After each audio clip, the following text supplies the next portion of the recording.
YouTube, what it do? It's your boy Steph. I got a guy who hit me up, man. We went to elementary school together. He watches my content. He see me doing what I'm doing, and he just needed some advice.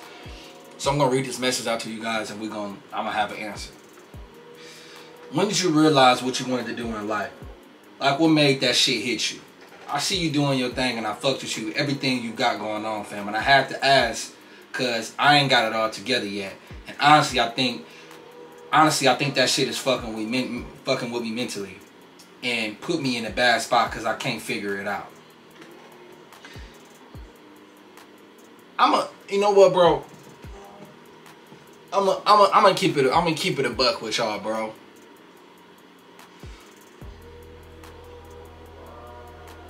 You're always trying to figure it out. Always.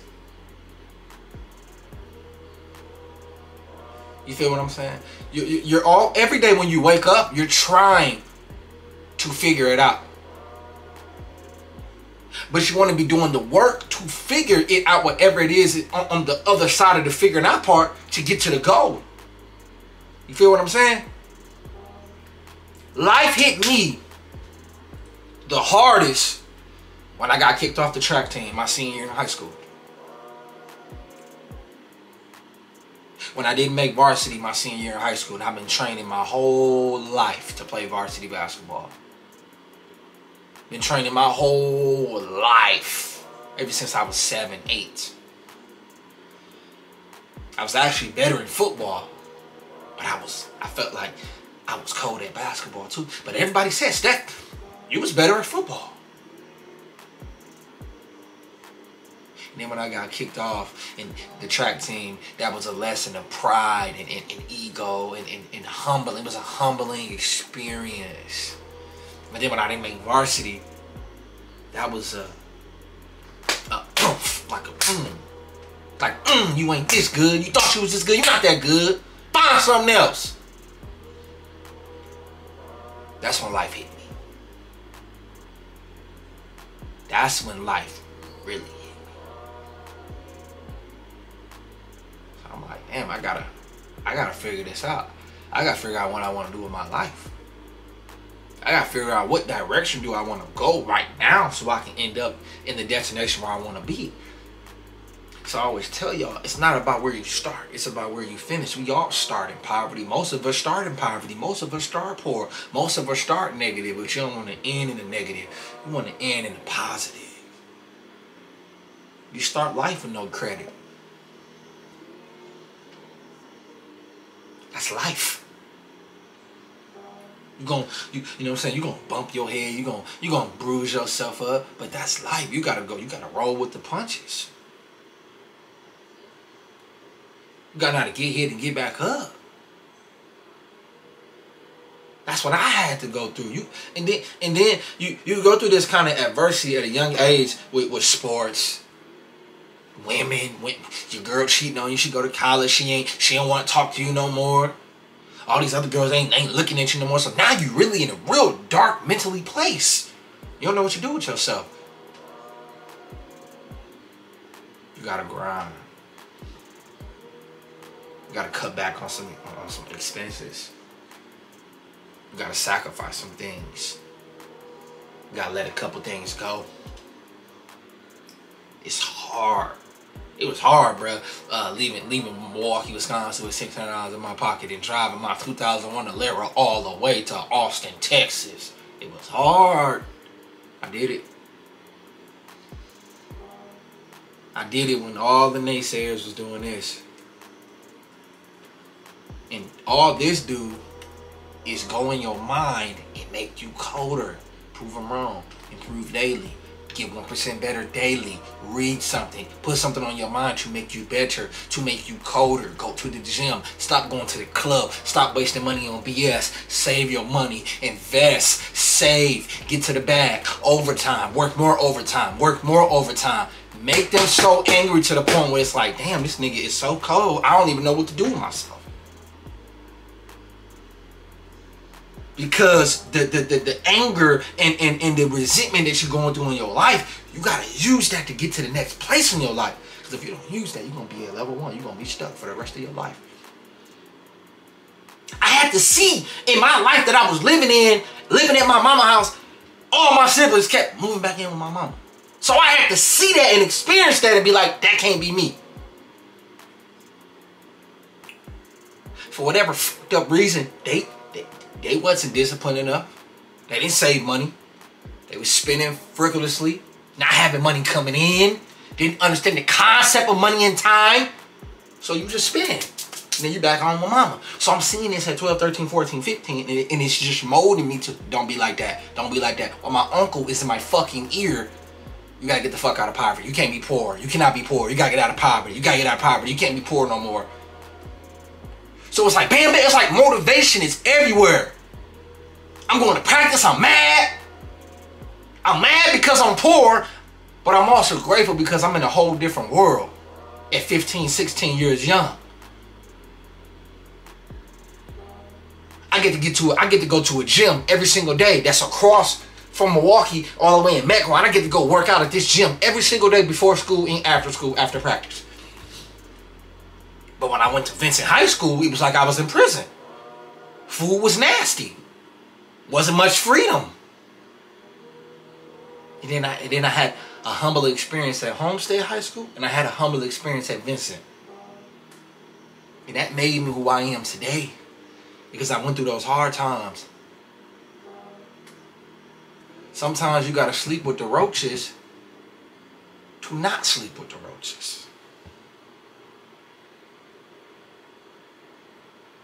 Sometimes you gotta eat shit to not eat shit.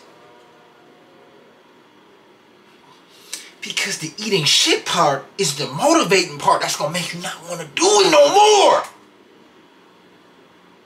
It's gonna make you wake up every day like, I'm on alert mode, I gotta get it. Oh, I'm working overtime today, I don't care. Oh, my boss want me there, I gotta do it.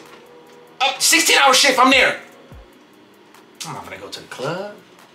I'll go next month. We save 2 racks. I'm not gonna buy these shoes. I'll buy them 3 months. I'll buy something else 3 months later. Let me save this money, save these $300. I'm not gonna go over there. I'm gonna stay here. Man, I'm not gonna eat this McDonald's. Man, I want to look a certain way. Do you like your body more than you love food? Do you want to be successful more than you like being poor? Do you want to go hungry at night or do you want to eat? Do you want to have fun now or do you want to have fun later? There's different variables in life that you gotta see and the shit that you gotta go through to understanding your own life experiences. And you gotta use that as fuel to get to the next goal. So you gotta write your goals down. Okay, this boss is level 50. The required equipment to fight this boss. I don't have the equipment to fight this boss. So I have to grind to level up to get to that spot. But if I don't grind, and I don't have a reason why I'm grinding, I'm dead. Because a man that's not on his purpose, a man that's not productive, is doing what? Wasting time. And the clock is ticking, ticking, ticking, ticking, ticking, ticking, ticking. I'm playing this game called Tales of Arise. I was looking at this game when they was making it in 2016. Tales of Arise is a Japanese RPG game. They made it in 2015, 2016. I'm playing it right now, it's 2021.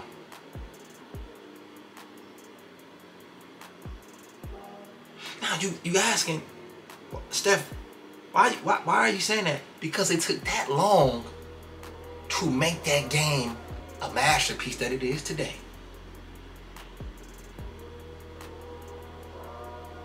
Sometimes it's gonna take you that long to make yourself a masterpiece. Sometimes it's gonna take you 5 years, 6 years, 3 years, 2 years, 10 years to make that masterpiece. Sometimes it's gonna take more time than you think it's gonna take to make that masterpiece, to make yourself cold, because you are the masterpiece. You're the cold one, but you can't let the world and what's going on around you and all these things that are adversity, you can't let that get in your way. Because you let that get in your way, you're gonna stay. And when you complain, you stay the same. So it made me not want to be where I am. Where I was, is being in that. And I'm talking to you, bro. We both from Milwaukee, Wisconsin, bro. You know how rough it is, my nigga. The streets, you know the streets don't love you at all. At all.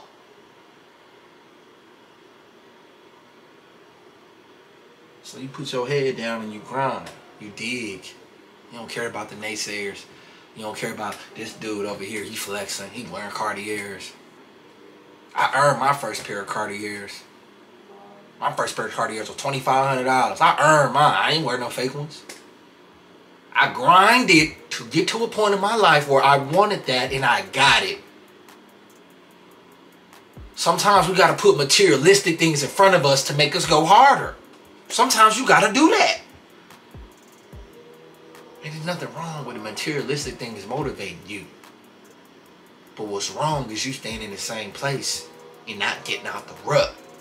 What's wrong is you making $500 a week and you spending $300 on things that's not bringing you no return on your investment. What's wrong is you not believing in yourself. What's wrong is you crying like a bitch all the fucking time. That's what's wrong. That's what's wrong. But what's right is doing the right thing. What's right is being productive. What's right is you know that you're improving every single day. What's right is you getting on that other side of that pain. Because once you get on that other side of that pain, you ain't gonna never want to turn back to the pain. See, the pain is the blue pill. The pain is poverty. The pain is poor. The pain is your mindset not there. The pain is the work not being put in. You don't want to be on that side. You gotta get on the other side of the pain. The red pill. Your mindset is made up on improvements. Improvements. Not disappointments. Not sad. Not moping around like a bitch. Because we only get one life.